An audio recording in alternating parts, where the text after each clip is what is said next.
Good afternoon, all of you. I'm Suresh. I'm COO of Nemadi, and I have more than 40 years of experience in construction industry. And these are some of the observations what you have made while we have been inspecting and going through the older apartment complexes. The photo here depicts a construction joint not being done properly. And if you see, look at the top right-hand corner, there's some cracks have developed. And here the main issue is not just the cracks and how to cover them up. And once the cracks develop, the water gets percolated during rainy season and will affect the reinforcement which is inside the concrete. And this will set in a corrosion cycle which becomes vicious and increases rapidly over a period of time and brings down the durability of the building over a period of time. That's more concerning than just covering the cracks.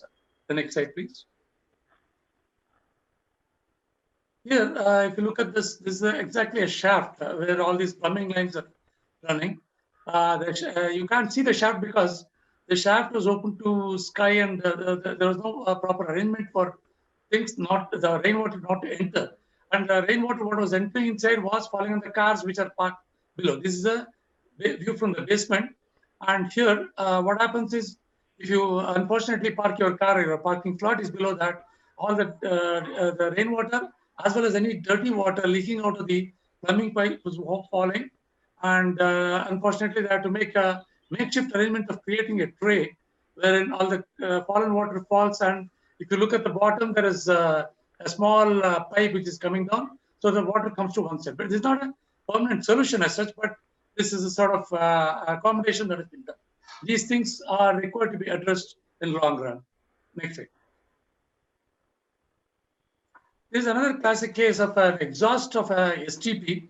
STP is nothing but sewage treatment plant, where the exhaust, as you know, this STP gives out all obnoxious and corrosive gases, which when is left out improperly like this, the whole duct was corroded.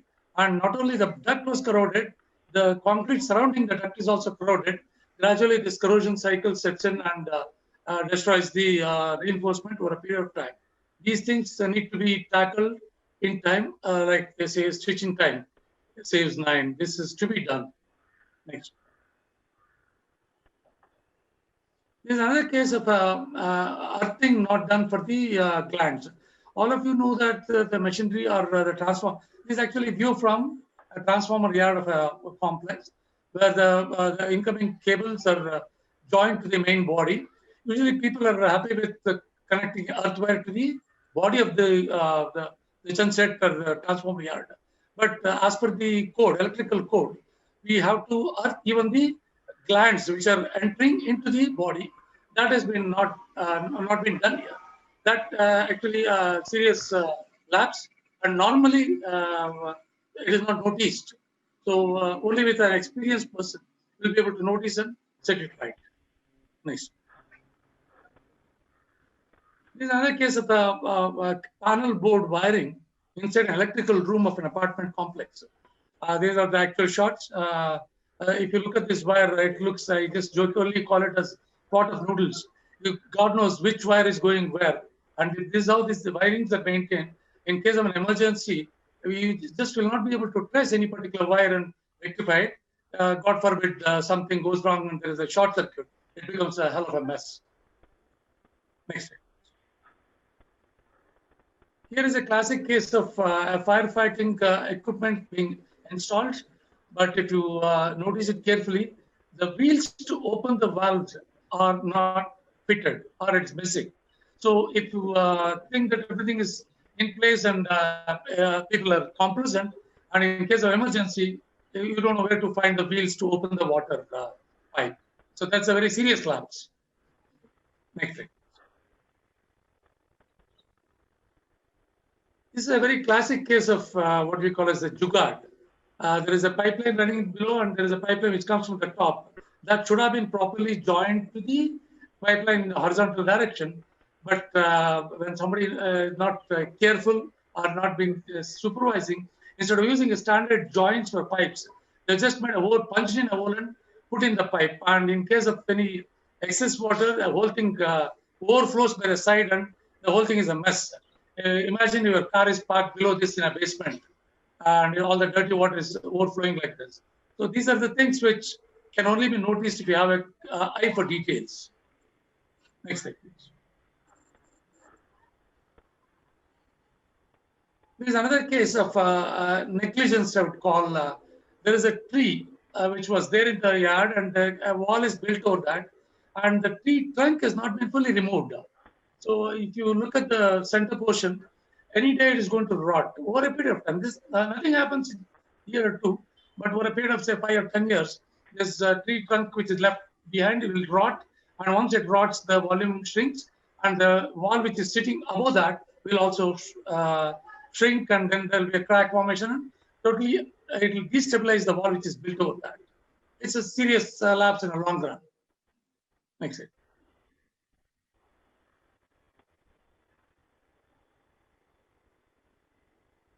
This is an earthing strip which people think that they are connected properly. And if you look at that, it is a very shabby job. And this basement, some corners where these things are supposed to be taken and taken to a proper earthing pit, which has not been done. Only if somebody goes into the corner and take a look with a technical knowledge, will only be able to find out. Otherwise, somebody will think it's a strip of a metal and somebody will cut it off. So this will be a serious lapse because the earthing line is cut off if you don't properly embed it in the concrete. Next.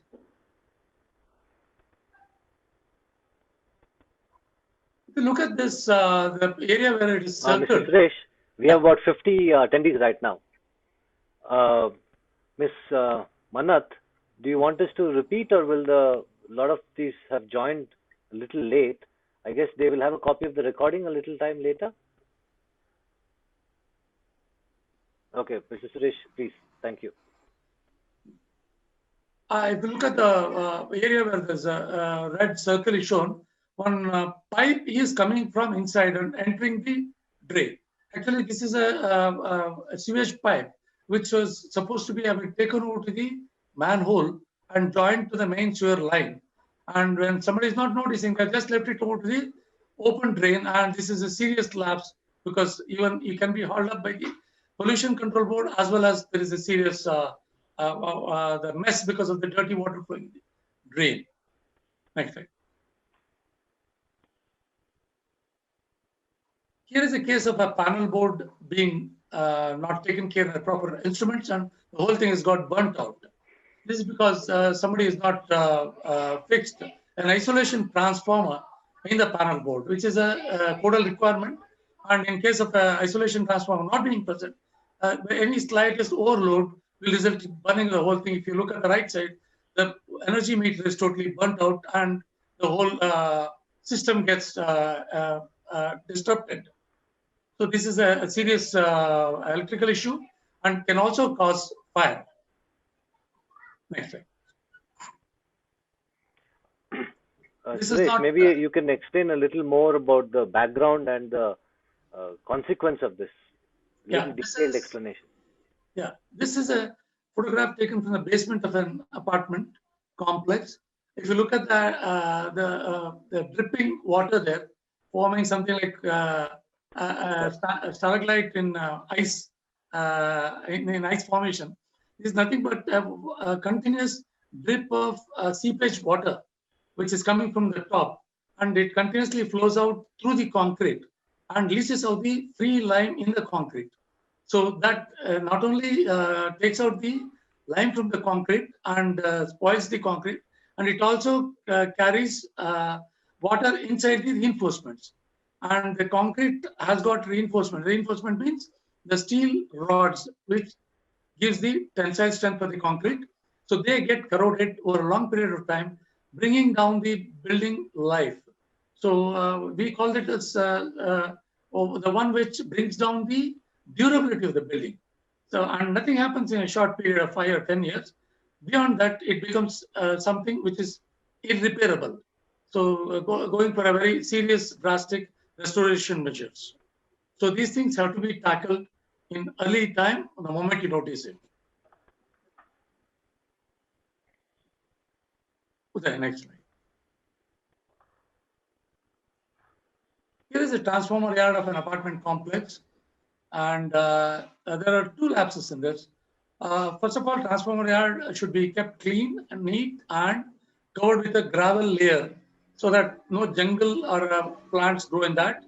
And here that has not been done. That has been totally overlooked. And also, if you look at the left side, there is a cable which is left open, which is again a hazard. Not only the cable will get damaged, and it's a serious violation. And in case of emergency, somebody rushing into the yard will also have a trip hazard or a fall hazard, and things can go wrong in a bad way unless these things are put back in shape. Next slide.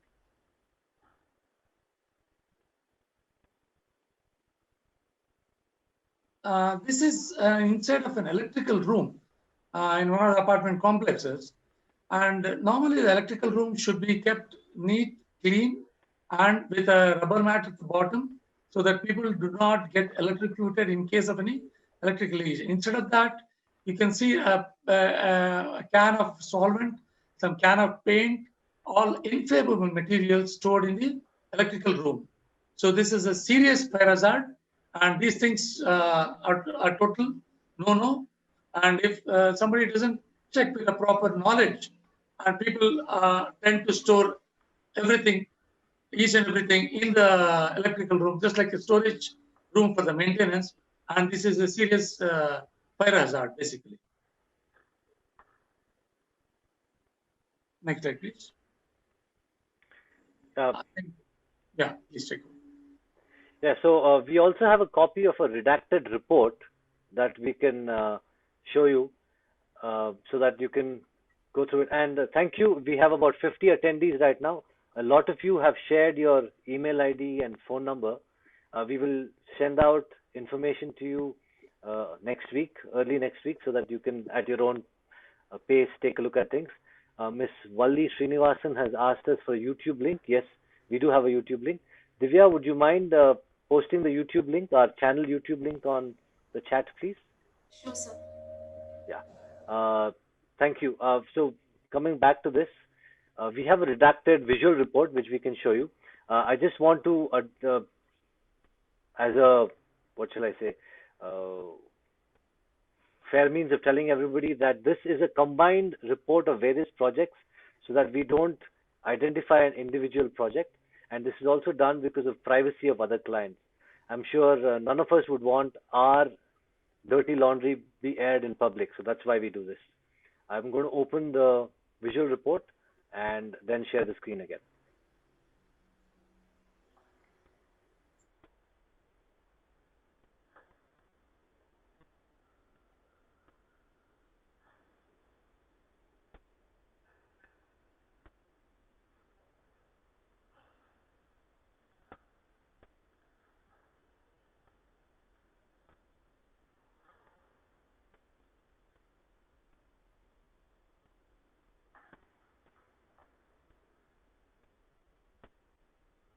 Can you see the screen, Mr. Suresh?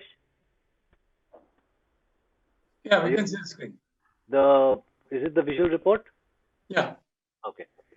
Would you mind taking them as a cursory manner to the visual report so that, because it's a very long report, our presentation also has the link to it so they can see it, but you can explain to them what is there and everything.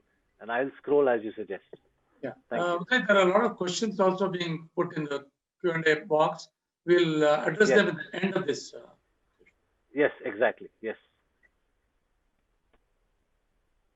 And this is so as Mr. Suresh said, please ask your questions and then we will answer them at the end because we will wait for everybody to have asked the questions and we can answer them in case everybody's got it out. Thank you for asking questions. Mr. Suresh, over to you. Yeah, this is a redacted visual report, what we call a quality audit report done for RWS. See, basically, there are two types of inspections that are done. One for the RWS, which are very new, who are just about to take over from the builder. So these reports help them to show it to the builder and take it over. And it will be done in two parts. One is the civil part, And then the other one is the MEP part. MEP for those uninitiated, it is the mechanical, electrical, and plumbing engineering. The civil engineering, I think, needless to explain, it covers all the construction part, and then MEP covers all the lifts, gensets, electrical room, plumbing, and other things. So there'll be introduction of the part where things are briefly explained in particular to that project, and it will be divided into, say, just for example, Tower A, Tower B. So there'll be a lot of reports. So like in this case, there are more than 56 reports for Tower A and B, and there'll be different analysis for the podium, the lift lobby, like that. And the causes and remedies of cracks are also will be there. Like there could be some cracks somewhere, some damage somewhere, and especially the basements are more prone to leakage. And basement leakages are a serious issue which need to be addressed over a period of time. And we also go through all that and give a remedy for how to address this leakage and the damage, not only in the basement, even in the building, other side, something like the pool side, the clubhouse, all those common areas. And this is the how the things are described and you go through. And even the communication shafts, the plumbing shafts are also inspected, and even the firefighting shafts are also inspected. And then report covers all these areas. May I request that you give them an example of when we suggested, based on the National Building Code 2016, a fire stop for some of these apartment complexes, so that they can understand a reference to what we are talking about. Yes, in one of the inspections, in one of the very high-end apartments, what we noticed was the builder had built a shaft for all the plumbing lines, but yet not, as per the National Building Code 2016, there is what is known as a fire stop. Fire stop is in a shaft, as you all know. The shaft runs from the basement, the podium, and then up to the topmost floor. So in this, what happens is, in case of a fire, the fire easily spreads through the shaft and goes to the upper floors. To prevent that, building code, as National Building Code has clearly mentioned, that the fire stop has to be provided at every alternate level. There's every alternate level of floor, the fire shaft, the fire stop. They call it a fire stop. It is a material which doesn't allow the fire to spread through the shaft. That has to be constructed. That was missing, and then when we pointed out, yes, they had a lot of discussion. Finally, it was agreed upon, and then it was, I think it's being already implemented now at this point. And this is the description of how it runs. Then comes the actual issues. These are some of the common issues faced. Something like when you're doing the civil inspection, we even point out any improper workmanship in construction, something like all the gaps and other things were left out. And if you look at this, the bottom, there is a gap and the window is fixed. Nobody goes to these points because they're all located inaccessible locations. Only when we go there for an inspection, we notice it. Normal walking around, people cannot notice that. So that is a value addition in this. And if you look at this, the shaft is left open. This is exactly what I was talking earlier. If you keep a shaft open like this, the fire will also move up in case of a fire. So this needs to be sealed at every floor level, especially when the electrical cables are passed. So that is missing in this. Same thing has been pointed out. Can we? So since this is a very large report, Mr. Suresh, what we can do is now, we have a lot of questions coming up. Yeah. I think just down. I just want to show them that shaft one more. Which one? Yeah, a little bit. Yeah. See, this is the inside view of a electrical shaft. If you look at this, the electrical wires, the data wires, the telephone wires, the communication, all are mixed up. This is a serious hazard, because not only there will be electrical interference and the signal interference between the other link, and also anything can go wrong if the communication guy gets into electrical shaft. This is total no-no. Yeah. Okay. Now we're having a lot of questions being asked. So what I suggest is we'll stop this and then we'll look at the questions, and then we can also share our presentation to everybody else who is done. So I'm going to stop sharing, and ask the questions so that you may answer them. Yeah.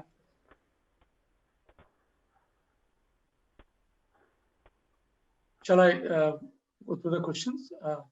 There is a question Yes. from Mr. Guru. Vineyard Chrysolite. I think that's the name of the project. We don't get a proper handover from builder. We don't have a proper document. Will you be able to perform audit and provide report if we request? Definitely is. There are 3 parts to our audit. The first one is the quality audit of civil engineering items. Then the second is the quality audit of electrical, mechanical, and plumbing items. Then there is what we call as a documentation audit. So there are a lot of documents which need to be handed over to the association once the builder hands over the common areas and the asset to the association. In fact, once the association takes over, they are the de facto owners of the project and they're answerable for everything. So they should have a lot of statutory documents passed down in a proper fashion to the association, something like no objection certificate from fire department. So just to give a few examples, and even the electrical inspectorate certificates, the licenses, and just to give one more example, which is mostly overlooked, like no dues certificate from the vendors, because if some vendor is not being paid and if the association takes over, since they are the de facto owners, they become answerable for all the dues of the builder tomorrow. You can even lock up your gate, say that clear my bills, then only we can use it. So these are some of the things which we guide upon. It will be a detailed support from, and also we check one more thing is the design audit. Design audit is just to give an example, you might be having an STP and you would like to make sure that the STP constructed by the builder has adequate capacity to handle the discharge of all the occupied flats in the complex. So first we have to do a sort of a design and arrive at a particular size and finally compare that with the size that has been provided to the builder to make sure that it is adequate and can handle the discharge from the all the apartments. So that is a design audit. So it will be quality audit, design audit, and also documentation audit. These are the 3 parts. Thank you, Mr. Suresh. The second question is, what is the process of handing over the STP to the association? Is the authority involved? Not exactly. First of all, they should have got the no objection certificate from the Pollution Control Board. Then what they give it as a consent letter. Pollution Control Board gives a consent letter that's valid for 5 years. So they have to maintain all the statutory requirement and file the returns and keep it open for inspection. And when they pass it over to the association, so that becomes the responsibility of the association to maintain the same thing and renew this consent given by Pollution Control Board at every period end. That is every 5 years. So depending on the condition, they come inspect and then renew the consent that has been given, provided everything has been maintained properly. There's another question by Mr. Vinayak Parkar, who suggests any suggestions on seepage due to structural gap. Mr. Suresh, we can give a basic answer which is encompassing, but I think a more specific answer can be given after the site visit. I will hand over to you. Yeah. See, structural gap. See, when you go in detail, like civil engineering, structure is something different than the total completed building. Structure, what we mean is the basic, the concrete framework. That is called as a structure. When you talk about the whole building, so then the structure is filled up with all the hollow blocks, the concrete blocks, and then it is plastered, and then it forms the rooms. Yes, there will be some cracks observed, and these cracks have to be thoroughly investigated just to make sure that either they are structural cracks or superficial cracks. That can only be known after a deep inspection.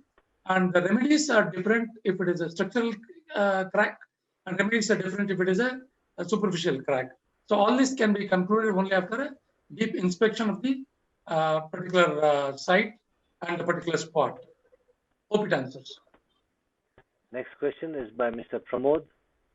would you be providing the precautionary connections checklist, exhaust gases for the treated water and for treated water for STP? Yeah, when we do this quality audit, see the STP has to be constructed in a particular manner as per the codes, the IS codes. So they would have said certain things. All this lacuna, if something is not been made up as per the code, I just showed you on photograph where the duct was connected in such a way. So if there is any deviation, if it is not done as per the standards, then definitely it will be pointed out, and that has to be taken up with the builder to rectify. There's another question. There are lots of properties which have, this is by Mr. Markandan. There are lots of properties which are B Khata, meaning no sufficient space was given for fire safety and open spaces. What are the basic common sense activities that we can do to reduce the risk of fire, given that they can't change the building setup? I don't know if we can answer this in without seeing it and having a discussion, because this is regarding fire safety. So I don't think it's wise for us to answer this. What do you say, Mr. Suresh? Yeah, see, fire safety, there are a lot of norms to be followed. For example, in a high-rise building, high-rise is anything above 15 meters from the average ground level. If a complex is irrespective of number of floors, if it exceeds 15 meters, so then it is called 15 meters taken at average ground level. No, from From average ground level in front of the thing. Like in case of any disputes, they take it to be the level of the road in the front of the complex, and then to the top of the terrace floor, excluding the parapets. Excluding the parapet. No, the parapet wall is not taken, so it's the slab of the top floor. Yeah, it can be any number of floors, but once you exceed 15 meters, it is classified as high rise. Then the fire safety norms differ remarkably moment it is classified as a high rise building. For example, for high rise, you should have a space. He was talking about the small spaces left out. I don't know whether that is a high rise or less than that. But in case of a high rise, you should leave a gap all around of more than 8 meters where the fire tender, a huge 10-wheeler fire tender, should be able to move around the building in case of fire. So there are some older complexes, it was not done, and then even I think they are doing some arrangement to break open something and then make a way for the fire tender to enter inside the complex and move around the building. And when the older complexes are like done by where I know one of the most reputed builder who has done it, and those days the norms were different. Now the norms have been changed, and unfortunately you have to comply with the new norms. If you are aware, the public utility building in MG Road is a corporation building. Since it doesn't have certain compliances to fire safety norms as per the latest norms, certain things are not being allowed to use. If you look at the Vishweshwaraya Towers next to Vidhan Soda, that is one of the very remarkable buildings done. But the fire safety norms were not as per the contemporary things. Earlier, they had not made a fire escape exit. If you notice, if anybody has seen from the GPO side, if you look at that, they have been made to do a sort of additional steel structure for a fire escape. See, that is the stringency that is being followed, because the codes might not have been there those days, but now codes are there, and definitely the fire will not go by the old code or the new code. It will go by itself. So you have to have the fire safety things. So the site has to be seen, and it has to be strictly followed from the fire safety perspective. And also, we also look at certain cases. Sometimes when we are doing for individuals, not for RWAs, we see that when they do the interior works of false ceiling, some of the interior designers, what they do is they cover up the sprinkler, and this is very hazardous, because if you cover up a sprinkler, it doesn't serve its purpose. So that doesn't come under the ambit of an RWA, but as something that we're sharing is that we've seen that also in individual houses that this gets done. That's unfortunate. Yes, please, Mr. Suresh. Yeah. See, this particular case, one more thing I missed to mention, as another line of activity, we also conduct the pre-delivery quality inspection of the flats before being handed over from the builder for an individual home buyer. In one of the inspections, what I noticed was a serious lapse where he has given the contractor interior works, and the interior contractor, while doing the false ceiling, the builder has provided a sprinkler inside each room. But unfortunately, by ignorant of the consequences, the interior contractor, while doing the false ceiling, he has made a small opening. The fire sprinkler pendant has got totally embedded in the false ceiling. God forbid, if there is a fire, that the sprinkler will not work. So the whole purpose is defeated. So these are some of the lapses which have to be taken care of. There's another question by Mr. Ramakrishnan. I'm sorry, Mr. Markandan, please forgive me if I'm mispronouncing your name. Mr. Ramakrishnan KC, will you do structural audit and give solutions for seepage, etc. for a 15-year-old apartment? Yes, we do it for the old apartments also. So there are a lot of things overlooked in old apartments. So what happens is, moment the handover is done, and later what the association, I think all of you will definitely agree, the position of association office bearers is a thankless job, and most of them are busy, and they have to spare their personal time and run behind this. And if something is not noticed, gradually things would have got deteriorated over a period of time.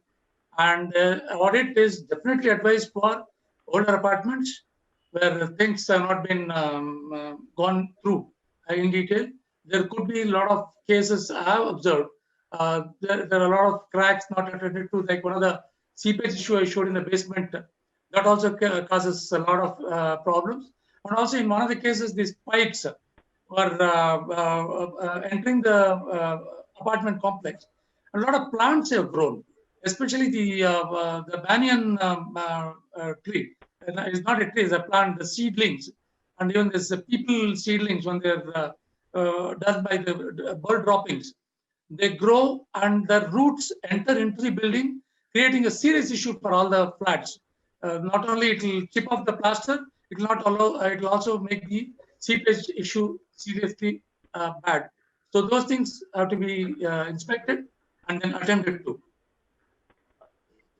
There's another question by Mr. Radhakrishnan.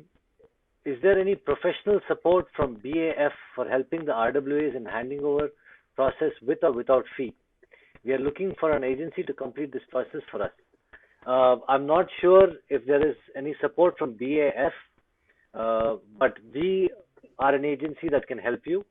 If you please share your email address or phone number on the chat, we will send you all the details that you want, and then we can carry on the conversation. We're happy to help you, Mr. Radhakrishnan. There's another question by Vijay.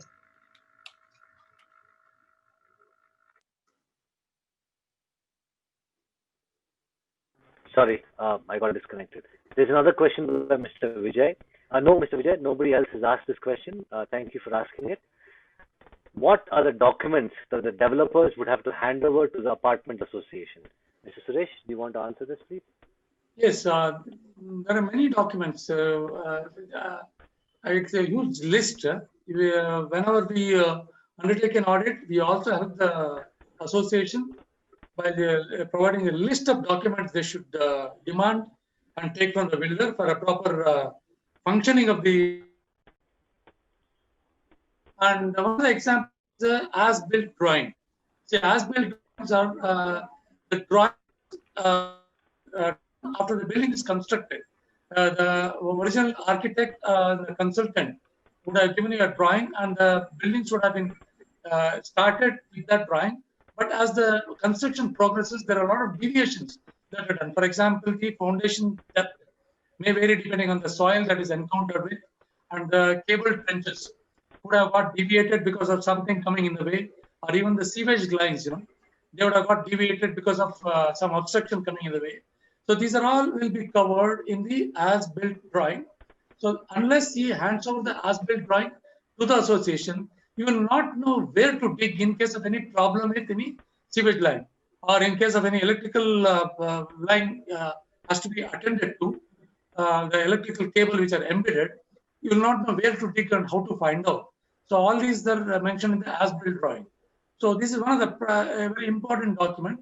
Like this, there are many other documents. Some are required for the technical purpose, some are required for the statutory purpose.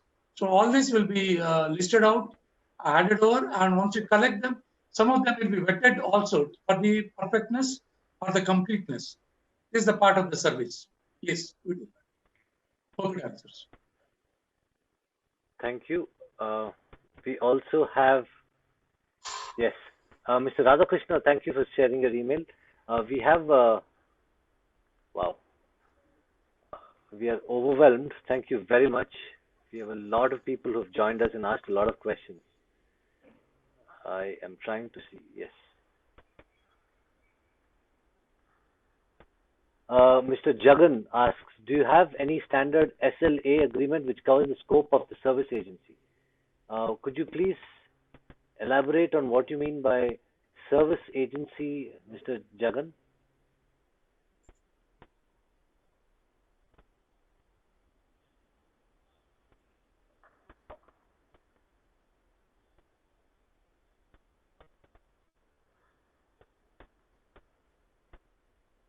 Mr. Jagan, this is regarding day-to-day management of the apartment. You mean to say a facilities management organization, Mr. Jagan?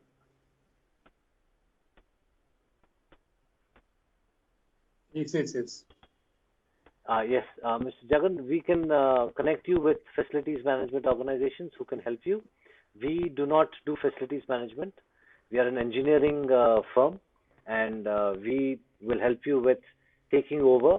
The facilities management is done by our ecosystem partners. We have who we know, and we can connect you with them. If you could please share your email ID, we will send you the details. Thank you, Mr. Jagan. Thank you. We've got the email ID. We will respond to you. Mr. Jain, Mr. KP Jain, what are the solutions where the builder has handed over without OC and Khata some 10 years ago, and he does not respond, and we are facing issues with BWSSB and PCB?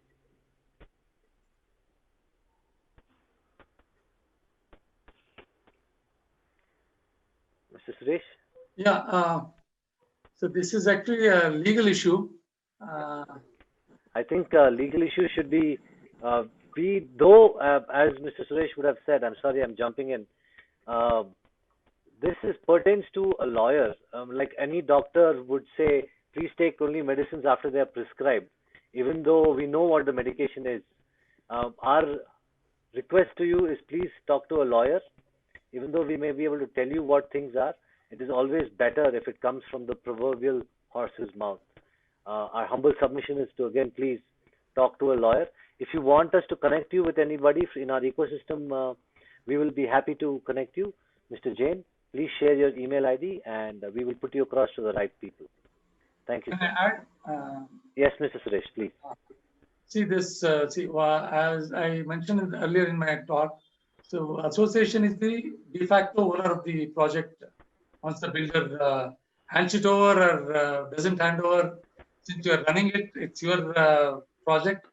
So you have to first sort out things with BWSSB and PCB, and then take up with the builder sort of as a sort of civil dispute. If he is not there, then it's our headache. We have to run it somehow. And if he is still partially answerable, we'll have to take it up legally with him and then take resolution. But waiting for him to solve may not happen, and we face the music from the authorities, because authorities do not care whether it is done by the builder or by the association. But since the association is already running the show and residents are already there, so in the interest of the residents, this has to be sorted out and the issue to be addressed from the builder in a legal way. This is a sort of out of box response. Hope it answers. Thank you, Mr. Suresh. Thank you, Mr. Montu. Thank you very much for the appreciation. Uday, Yes. one more thing. I think there are some questions in Q&A. There are some Yeah, questions in I'm chat coming to box that. also. I'm coming to that. I'm looking at both of them. I'm coming to that. Fine. Mr. Radhakrishnan has asked, normally, what is the time required for completing the handover process for a society of 550 flats with 4 towers and 2 basements? Just approximate time. Ms. Divya, would you be able to answer this, please?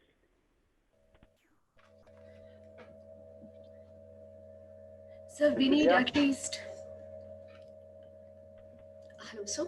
Yes, please. Yeah, Please, we ma'am. need at least 6 to 7 weeks to complete the whole process of 6 the to 7 inspection. calendar weeks. Yes, 6 to 7 calendar weeks. Yes. Mr. Radhakrishnan, this is a ballpark figure because this is, as you said, a very approximated value based on the RFI that we send you and the information that we get and the site visit that we do. We'll be able to narrow down the answer significantly because once our discussion opens, we'll be able to look at the scope and give you a better answer. Thank you. And Mr. Pramod Krishnaya has asked, could you please help us out on the criteria for minimum number of flats for mandatory STP? Mr. Suresh? Yes, there is a lot of standards laid down by the National Building Code, which gives you the design parameters, like how many flats are there, and per flat, what is the number of residents that has been assumed, and per resident, what is the amount of water that is going to be used. So there are a lot of numbers to this. So when you put in all these numbers, you arrive at the total discharge from the apartment complex in terms of liters per day. So kiloliters per day. As per that, kiloliters per day is called as KLD. So based on the KLD, the STP is designed. So this is basically a design aspect. Yes, it will be done as per the National Building Code, and all these things have been set properly. So as Uday was telling, based on the RFI, there is a request for information. If we fill up all the particulars, then there are formulae and codal recommendation. Based on that, this can be arrived at. If anybody would like to get in touch with us directly, I have shared our email and a WhatsApp number. Please feel free to reach out to us also in case you don't want to publicly share your email ID. We also have Mr. Alex who's asking, can builder hand over the project to association with unapproved or deviations from sanction plan with respect to key amenities? No, he is not allowed to hand over. It's up to the association to take over or not. So in case if you notice that there is a lot of deviations, there are professionals who check for this compliance part from the statutory compliance part, and they will be able to help you certain things, whether it is deviated or not. And then based on that, you'll have to take a call. This is basically, again, a legal issue. Thank you, Mr. Alex. Mr. Vinay Tyagaraj, in large apartment complexes, various no objection certificates, clearances would be applicable. Is there an agency to read, understand, and guide the association that all applicable statutes are complied with? Yes, we also do.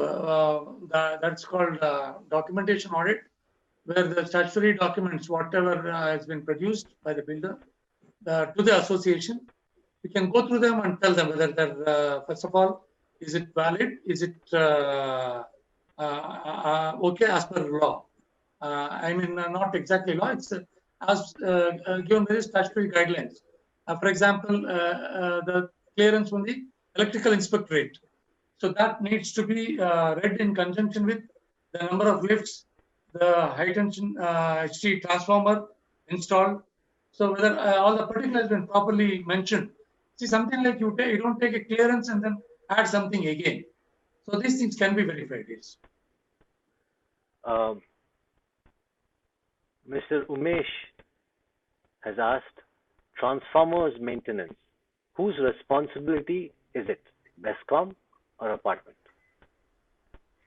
Um, the transformers are the responsibility of the association. Earlier, long before, the BESCOM used to install transformers. So that has been done away with now more than 20 years, more than 30 years back, I think.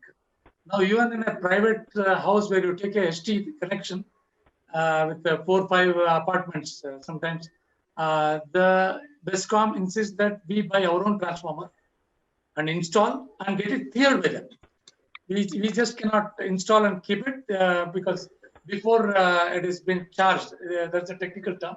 Charging is when you connect the electric supply, that has been inspected by the electrical inspectorate. There's another wing of it comes under the Ministry of Electricity. That has got nothing to do with BESCOM. It's an independent authority. They check, certify that the transformer and the installation, the wiring, everything as per as per the codal provision. And only once the electrical inspectorate clears it, then only the BESCOM will give connection. So the transformer is fully owned by the association. The maintenance is by the association. Thank you. There's another question by Srinidhi. I wish to know at what stage of an apartment construction should the association or owners opt for an external auditing? The ideal stage would be. There are two parts. Sorry, Mr. Suresh, I'm interjecting. It's two parts. One is an individual apartment, and the second one is an RWA. So 2 parts. First, let me address the individual apartment. The right time for inspection would be when the builder says the apartment is ready, please take over, or maybe pay the final installment or come for registration. Take over and then come for registration, some people will say. And some people will say, get it registered and then take over. So depending on that stage, before you sign a letter saying that I have taken over the apartment, because from there onwards, the RERA Act kicks in.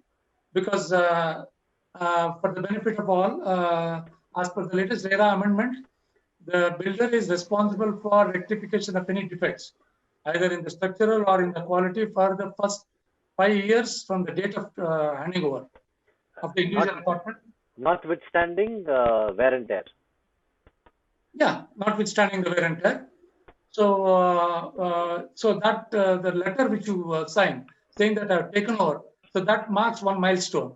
So before that, if the inspection is done, you can point out all the mistakes or the lacunae, get it rectified, then only you can take it over. That will not only will be a clean handover, you don't face any problems after taking over.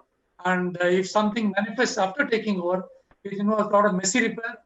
And many times you may not feel like calling somebody into an occupied apartment. Instead of that, you may either choose to live with it or get it done with a lot of discomfort. So all these things can be avoided if you take an inspection before you take over and move in. That is for the individual apartments. And as far as the RWA is concerned, here again, there is a maintenance period as per law about 60% occupation and all that. Then after that, builder says the association has to run on its own. Now I'm going to hand over and then go away. So that is the right time before you sign the documentation saying that we are going to take over. So the inspection is most advised. So all the lacuna, the deficiencies, the improper performances can be pointed out, got rectified, and then can have a clear takeover of the common facilities. Hope it answers. Thank you, Mr. Suresh. There's another question. Mr. Bharat Hegde, in your experience, do builders correct problems found as part of the design audit? Mr. Bharat, in our experience, we've not found any discrepancy in a design that needed corrective measure from the builder at such a large scale that required any huge changes. But yes, since our report is objective in nature and not subjective, the builders are open to our suggestion. Mr. Suresh, you can add more. Yeah, as rightly said by Uday, certain things. For example, in one of the apartment complexes, it was a conglomerate of 2 or 3 blocks. So each block was considered as a separate complex, and each block had a separate association. So the builder was continuously adding blocks by blocks, but has provided only a single STP for all the blocks to discharge their sewage into a single pipeline, and finally it gets treated in a single STP. The particular complex or RWA who engaged our services wanted to know what the contribution from their complex that is going to be accounted for. So for that, when we did, so they very clearly know that about 5,000 kiloliters per KLD capacity is required for their own complex. When the final builder connects the last block, they're able to put forth and check. See, discharge from my complex is so much. Will it be catered to, or will it fall short of it? These are the things. And in one of the cases, the genset, they wanted to make sure that the builder had promised that it has got a 50% backup. We call it 50% diversity factor. That means in a BESCOM supply, you'll be able to run everything 100% as per connected. But in case of a generator backed up supply, when there's no power supply from the BESCOM, you can run only 50% of the load. So that is, you put on current limiter, which will stop your circuit in case if you draw more than the allowed load. So they all wanted to make sure that the 50% backup, what has been assured by the builder, has been provided or not. So this design audit, when it was done, yes, it was proved that yes, it can cater to 50%. So it's like something making sure that things what have been promised have been delivered or not. Thank you, Mr. Suresh. There's one more question by Mr. Raghavendra. Ms. Mannat, it's 6 o'clock. You'll have to let us know until when we continue or not. So we will keep answering questions that are coming our way. Mr. Raghavendra has asked, we are transitioning from a builder-provided property management vendor to another one. How do we decouple property management vendor transition from takeover from builder? Are there a set of necessary documents that essentially qualifies as takeover by association from builder? Mr. Suresh? Yes, sir. There are many documents with the builder. It's a two-part question, Mr. Suresh. Yeah. I'm coming from the bottom. Okay. So first is whatever the necessary set of documents. Yes, a builder will prepare a lot of documents to make sure that he walks out clean. So for that, formation of association is the responsibility of the builder first, and then the association has to run its own. So he will definitely make a lot of documents, which makes him absolved of claims in future.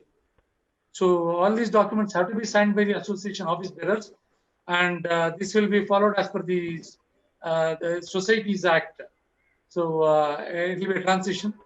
So coming to the question of transition from the builder-provided property management vendor to our own property management vendor.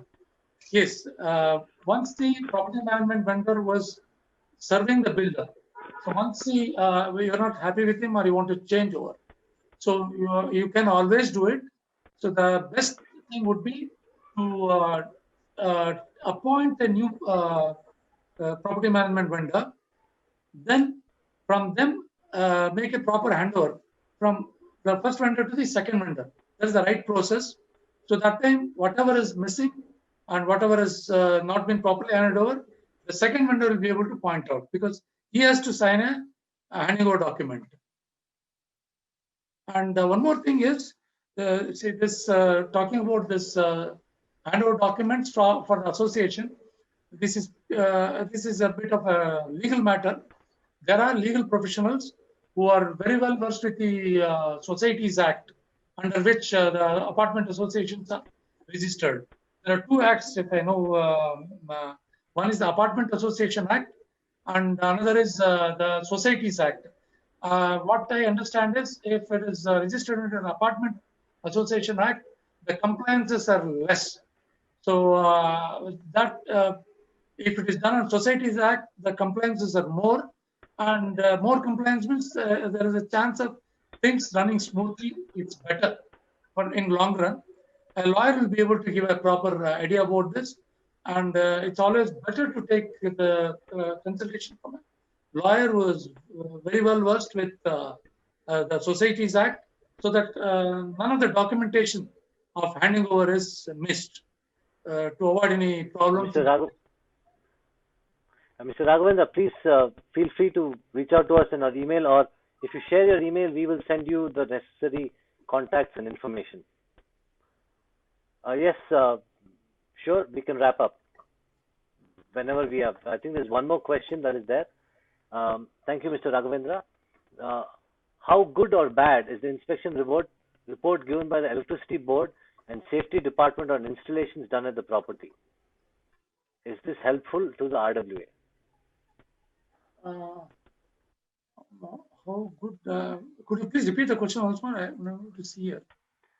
How good or bad is the inspection report given by the Electricity Board and Safety Department on installations done at the property? Is it helpful to the RWA? See, these are the statutory reports. See, first of all, for the electrical installation, this will be done by the Electrical Inspectorate. The connections will be given only if it is good. If it is bad, definitely the Electricity Board, Westcom cannot energize the installation. So it has to be 100% compliant, then only Westcom can give connection. So there is no question of good or bad. It has to be good. Then only things can run. Even the same case with the clearances for the STP by the Pollution Control Board, and also the same case with the fire department clearance. So without fire department clearance, we cannot occupy the building. So the occupation certificate, what is issued by the authorities, will the authority, the Westcom. So that takes care of all the compliance. Then only the occupation certificate is given. And just for my thing, like in case if deviation is noticed by Pollution Control Board, they have got all the authority to write to Westcom to disconnect the power supply immediately. So that is the power given to the Pollution Control Board. They can disconnect the power supply and stop all the sewage lines and cripple the operation till the compliance comes to the OK level. Hope it answers. Okay, we have some more questions here. Oh, wow. If no one comes forward to form an association, then what has to be done? I think this is a legal matter. Don't you think so, Mr. Suresh? Yes, yes. It is a legal matter. Yeah. Okay. Then the second one is the reason we are kind of hurrying up is because we've been asked to close up because it's almost time. So we're going to go through. Is conveyance deed mandatory from builder to association? Mr. Suresh, conveyance deed. Yeah, conveyance deed, yes, it is required. As I told earlier, the association becomes the de facto owner of the property once the builder walks away. So all those things have to be done. And the lawyers, there are advocates who are specialized in this, who make sure that they have been doing this for a number of associations. And they also guide you on how to run the proceedings later, because association is formed under Societies Act. It will be like any cooperative societies. You'll have to convey the meetings, you'll have to have a board meeting, you'll have to have a general body meeting, and all these things will be monitored by the Department of Cooperative Department. That's a government department. So you'll be totally under their view, and any breach of that or any deviation, it will involve serious notices, and they will it will result in very serious consequences. So it's always better to engage a consultant, a legal consultant, who will guide you on all these matters of running the association in proper compliance. We have one last question which we will take up now. Mr. Srinidhi, who is responsible for deviations from sanctioned approved plans? Builder, authority, or RWA? What are the implications? See, who is responsible in the sense, authority has given you a drawing, approval for a particular drawing. So if you don't follow, that is you are responsible. So that's a builder. The builder is the one who is building. So his responsibility is to build it as per the approved plans or the sanctioned plans. If any deviation, he is responsible, definitely. So these things have to be made sure before the association takes over. Implications, when you're talking about implications, we keep saying that many demolition drives being done in the newspapers. So these are the implications. If somebody has not followed particular norms, and tomorrow suddenly the government wakes up and they make a survey, and all the demolitions are ordered to be, sorry, all the deviations are ordered to be demolished. So that is the implication. So I have to be careful about these things. Thank you. Thank you, everybody. Thank you, Mr. Suresh. Thank you, Ms. Divya. Thank you, Mannat. And thank you, BAF, for organizing this. And most definitely, thanks a lot to all the participants who have come to this. Very, very kind of you. We have 44 participants. Very nice to see all of them. 40 attendees. Thank you very much. We will end the call now. We will share with you. We will share with you with all your email IDs that have been shared. We will share with you all the information that was asked and also videos that may be useful to you. Thanks a lot. Have a good day. Thank you, everybody. Thank you. Thank you, everyone. Thank you.